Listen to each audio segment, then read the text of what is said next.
Today, the 49ers announced a bunch of different moves, including signing a former first-round draft pick, as well as dropping one player like a bad habit. I've got all of that and more in this video, so make sure you hit subscribe so you don't miss out on all of the action. Appreciate all of you guys for joining the conversation, being in. Let me know what you think in the comments, all that good stuff. But let's get straight into it, okay? Starting with the announced moves so far, and we're just going to talk about the draft picks and the unrestricted free agents first, then we're going to get to the two big moves after that, starting with, okay, draft picks, signings, basically everybody but Mykel Williams. I guess there's a few more that are missing there, but Nick Martin, Upton Stout, Jordan Watkins, Jordan James, Marquise Siegel, Connor Colby, and Junior Bergen. These are all, expected moves. And on the undrafted side, the ones that I'm excited about most would be Drew Moss and Isaiah Nair. Those are both guys that I'm very excited about the 49ers signing. So we're going to have our eyes on those moves, plus all the other ones, of course, as well. So, yes, we're happy on that. But let's talk about the big moves. Let's talk about the first one, okay? This is a really interesting move. And I know some of you are going to disagree with this as a big move. And that's fine. We're going to have that conversation right now because I don't feel like sitting down and doing it in the comments. So let's talk about this one first. The 49ers have signed offensive lineman Andre Dillard, as well as Nicholas Petit-Frere and Dallas Flowers to one-year contracts, okay? So there you go. There's the signings that the 49ers have made. I really wanted to talk about this guy, though, Andre Dillard, for a second, okay? Because this is an interesting move from the 49ers, signing this particular individual. Because on the surface, it seems like a huge move. It seems like a massive move. You got a guy here who last year was 35th out of 140 tackles with a 72.7 overall grade, was 37th out of 140 tackles with a 75 overall pass blocking grade, and 26th out of 140 tackles with a 72.7 run blocking grade, all of those above average, which feels so good, right? That's the surface. But then when you dig a little bit deeper, you realize, okay, let's take a look at this guy's snap counts and let's see how that went. And when you look at his snap counts, things start to look a little bit funkier, okay? So I'm trying to pull up his season grades here. I'm running into a little bit of issues here, but I'm going to try and pull it back up because I did have it a second ago on my phone, so I know it's here. But anyway, if you look at it, you're going to see a couple things. Firstly, his pass blocking grade just a couple of years ago in 2022, incredible, 84.7 pass blocking grade. That is pretty stout. His overall grade last year, as I mentioned, really good. But if you look at the snap counts, you've got 13 total snap counts last season. 58 total snap count on 2022 when he had that really great season with Philadelphia. So what are you left to think about an individual like this who averages about 300 snaps per year? His biggest year was 2023 with Tennessee, where he had 562 snaps, and then last year was with Green Bay as well, by the way.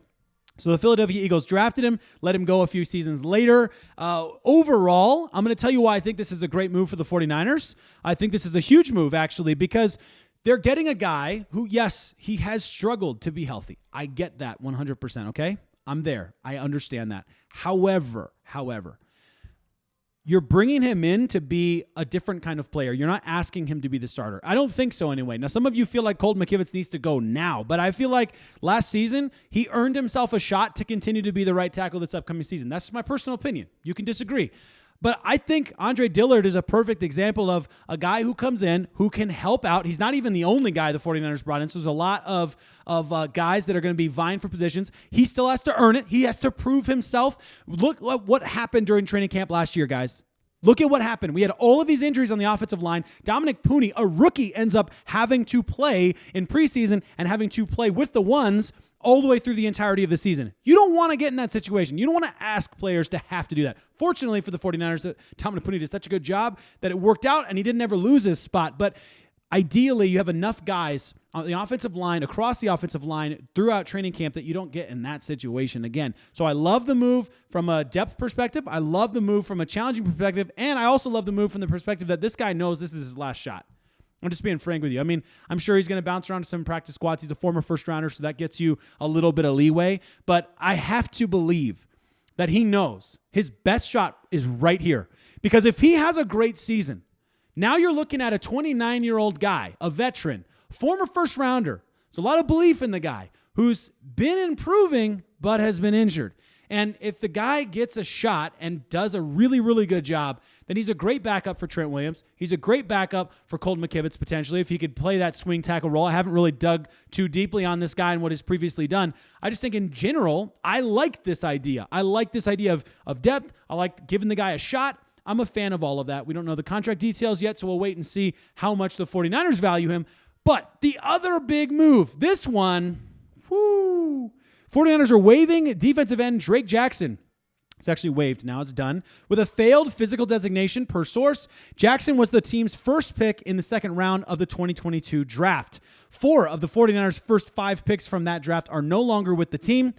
Here's Matt Mayoko on the issue. Drake Jackson has not recovered from his season-ending knee quad injury of 2023. He did not play at all last season. He was a second-round pick of the 49ers in 2022. He had 6 picks across 23 total games. Man, I got to be honest with you guys. I was so hyped on Drake Jackson going into last season. I really believed it was his year. And for him to miss the whole season on injury was definitely devastating, disappointing for his career, of course. And we needed him. We really did. But the 49ers doing the right thing here, making the right move. The guy fails his physical, so that obviously writes most of the story. But when you look at the draft, the 2022 draft, guys, I'm seeing a lot of names on here that are no longer with the 49ers, right? You got Ty Davis-Price, Drake Jackson, Danny Gray, Spencer Burford's still around, Sam Womack's gone, Nick Sakel's still around, Kalia Davis is still around for now. I mean, this is nuts. And honestly, when you look at this draft, it's pretty straightforward. If it weren't for Brock Purdy at pick 262, if it weren't for Brock Purdy taking the team to the Super Bowl, taking the team to the NFC championships the year before that, when his first time being in the quarterback role in the NFL, if it weren't for him, I don't think general manager John Lynch and head coach Kyle Shanahan are still here. I don't think they're on this team. And so, honestly, I don't think that would be better for the 49ers either. I know some of you don't like Kyle Shanahan, but I don't think it would be better for us to have to go through another coaching situation. We've been there. We know how hard that can be. So I would much rather have Kyle Shanahan, and I'm glad that Brock Purdy got them out of that bind because that was not a good situation for the 49ers, and this just underscores it even further that they've had to move on from defensive end, formerly, at the beginning of last season, picked by many to be the breakout player of the year, to now no longer a 49er. I can't believe it. I can believe it. I can totally believe it. But definitely devastating news for him. Disappointing news, of course, for all intents and purposes, but it makes perfect sense. Now, all of that being said, today, those signings mark the first day, official day of rookie minicamp. That's been going on. Been trying to keep an eye on all of that. We'll have a lot of that throughout the weekend we have to do. I also have a whole nother video coming out later today about some other stuff that happened yesterday and today that we need to talk about. So there's so much to cover. Make sure that you subscribe and don't miss out on all of it. And I hope you guys are already having a great kickoff to your weekend.